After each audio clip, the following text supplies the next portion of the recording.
The first thing people see about me is that I'm Muslim. Literally, women have no rights. You are a piece of property. I've received death threats that they hope ISIS will gang rape me. If women are free to be naked, why should they not be free to be covered? Muslim women have been on the news a lot lately. Are they oppressed? Are they forced to wear the headscarf? Are they even allowed to speak? The men won't let the women speak. They speak for them. I'm here in Minnesota, in the heart of America, where Islamophobia is impacting many Muslim women, particularly harassment, violations. But fear is not an American value, and I intend on having fearless conversations.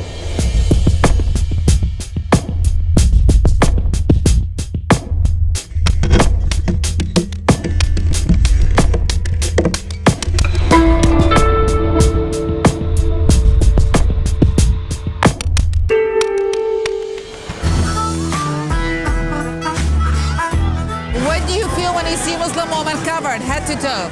They should not do that. Why? Because we're in the U.S. I've seen Sharia law in Afghanistan and Iraq. Literally, women have no rights. The male has all the rights, and he has the final say. I'm a nurse. A nurse, yeah. And the men won't let the women speak. They speak for them. Is it your choice or is your father? It's my choice. My parents didn't even know when I put on my scarf. I didn't tell them. It was a surprise. It was a surprise for the entire family, actually. A lot of non-Muslims, what they hear of Islam is jihad, Sharia law, oppression of women. The disconnect between that understanding and between how Muslims see these issues is huge. Though not all Muslim women wear headscarf, a lot of American Muslim women who are wearing the headscarf are choosing to do that out of a point of identity and out of expression of their own freedom. I'm about to meet a police officer who's a woman, a Muslim, and wears a headscarf. Honestly, it's not easy to be a police officer these days, and for her to do it while wearing the headscarf is quite impressive. What kind of reactions did you get from the people? Generally very positive, but of course with every good comes a bad. So there have been people with negative comments. Such as I am not an American, I should go back to my country. It gets to you because this is somewhere that I was raised. I basically was born here.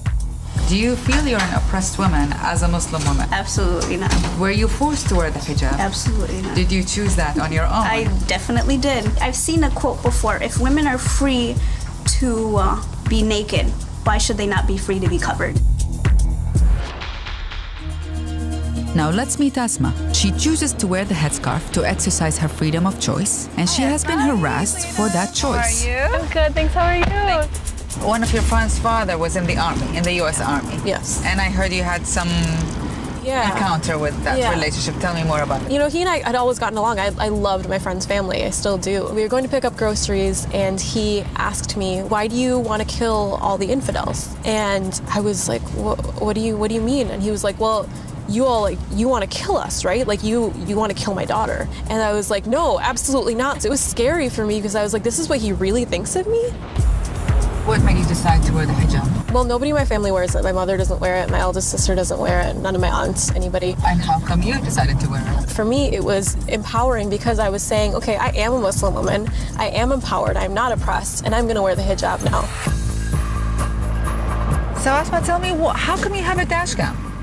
Well, my dad got it for me, is the short answer. He got it for me because a few months ago, I was almost run off the road. I was in the car, I was coming home from a lecture, and a man kept cutting me off. So he was in front of me at a red light, and he tried backing into me. He started reversing. So I was like, oh, I was scared out of my mind. I was like, what is happening? And then at the next light, he was right next to me, and he rolled down his window, he flipped me off, and he called me a Muslim bitch. And then he proceeded to try and ram my car and run me off the road for the next 3 stoplights.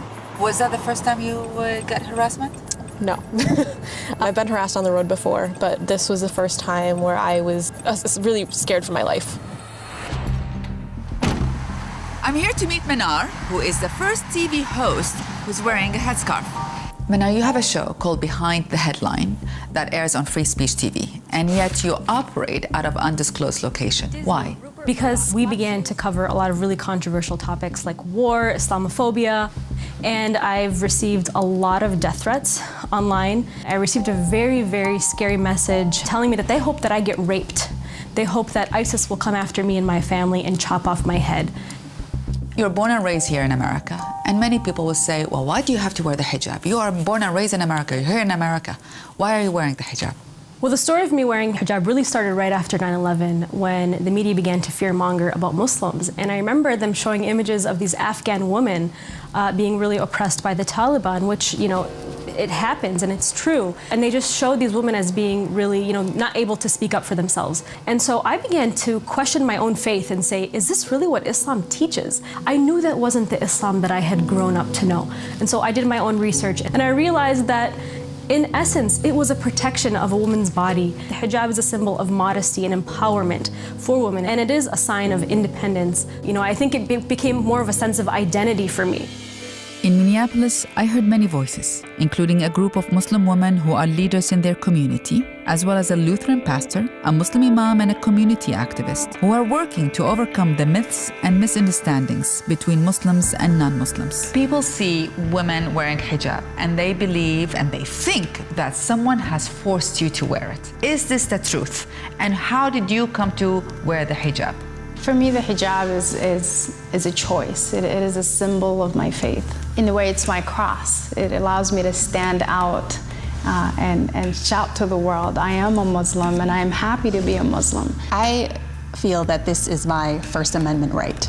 The second this is required to be taken off, I think that's when our civil rights are being violated. So this to me is the most American thing I can do every day, is to show up that we have a freedom of religion and expression. Many people think Muslim men are oppressing their women. So here I am talking with Muslim men. Are you oppressing your women? You should Let's get it out of the way. You should meet our wives to know that they are not oppressed. I think women in Islam have been way ahead in regards to education, enlightenment, equality in the Islamic world than in the West. 1920 is when they allowed women in this country to be able to vote. 1920. I think oppression of women is not, you know, a Muslim phenomenon or something that happens in the Middle East. I mean, we have women that are raped right here in the United States who are not Muslim. But does oppression of Muslim women exist? Absolutely, and I think that we'd be lying to ourselves if we said it didn't. Oppression of women, I think it's not a phenomenon that just affects the Muslim community, but it's a global issue. Muslims right now are the new boogeymen of our time. So I want to stand up and change the narrative, take back that narrative. Many of you are involved in interfaith dialogues. What are some of the interesting questions that people have asked you that they were timid or afraid to ask? Are you oppressed, or is it true that you can't go to the grocery store without your uncle or your dad or your brother? Have you ever been afraid of being honor killed? Is your husband allowed to rape you, and is that okay? All sorts of different things. What do you say to these questions? I mean, it's okay for people to ask these questions. Yeah, absolutely. Yes. Every time I do a panel, I say, I want you, I actually need you to ask me those questions that you are afraid to ask, because if you can't ask me, then I don't think you'll ever ask anyone. It is easy to succumb to fear. It's fear of the unknown. And the best way to break that fear is just to simply meet a Muslim. And by the way, almost 50% of Americans do not personally know any Muslim in their lives. Yeah. And that would help. That's what I'm hearing from you, is that knowing someone would help. Pastor Glenn, you did events in the church where you invited Muslims and non-Muslims to have a dialogue with each other. Can you tell me more about that? A series of events took place where we invited the Muslim community and the community of St. Anthony and anyone else around the Twin Cities. And the goal is for people to speak honestly about their questions, to ask the honest questions. I also wandered around the building making sure that if there were any of these questions that was getting a little heated, I could help mediate. And there were a few. Such as? One was in regard to Sharia. And I'll be honest with you, I don't completely understand myself. No one does. Just to let, not even Muslims do understand. First of all, what is Sharia? Okay. And is there such an agenda, by the way, to impose Sharia on this country? Absolutely That's not. just to clarify it, you know. Well, Sharia is Islamic law, basically. So Sharia, for instance, affects marriage, divorce, inheritance. Where do I get buried?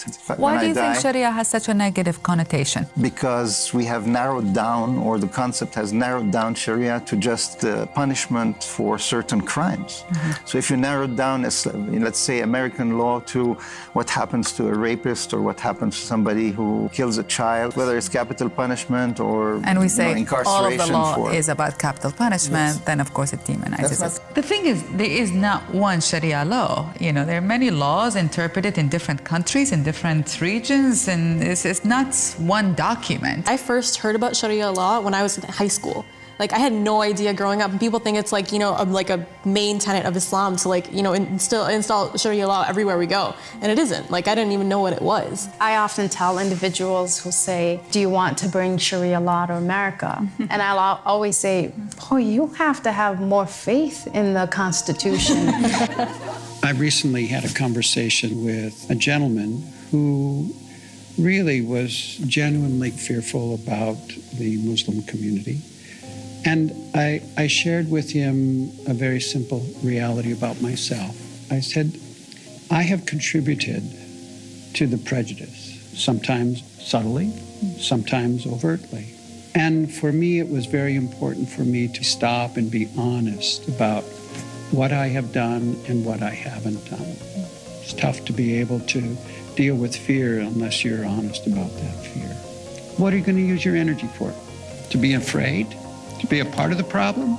Or are you going to use your energy to get to know someone by name as a person? We had a community dialogue where we brought together people who had questions about Islam and Muslims. There were some individuals who were passing out, anti-Muslim pamphlets and some of that material. And so afterwards, a woman who I had earlier seen passing out this information, she came up to me, and so she had learned something. She said, "Oh, so you wear this," pointing to my hijab, to emulate Mary. And then she gave me a hug, and it was such a beautiful moment. Here earlier, she's passing out this hate literature, and now she understands. It's beautiful. That's beautiful. I have to say, I'm very emotional, actually. It's heartbreaking. People are hurt. Muslims are hurt. This reminds me of a book called Identity and Violence by Amartya Sen, a Nobel Peace Laureate. And he says, when you corner someone and tell them you are only one thing and you strip them away from all other identities, that they are doctors and engineers and mothers and fathers and daughters and husbands and wives, and you tell them you are just bad, they eventually become that. Well, this has not happened in the Muslim community here. On the opposite, there are people who are showing up and engage in uncomfortable conversations. It's in a way sad to have to see this tension here in America, and in a way it gives me hope. There are goodness, there are good people out there who are really, really trying, and we all should be part of this dialogue. We all should be part of this movement.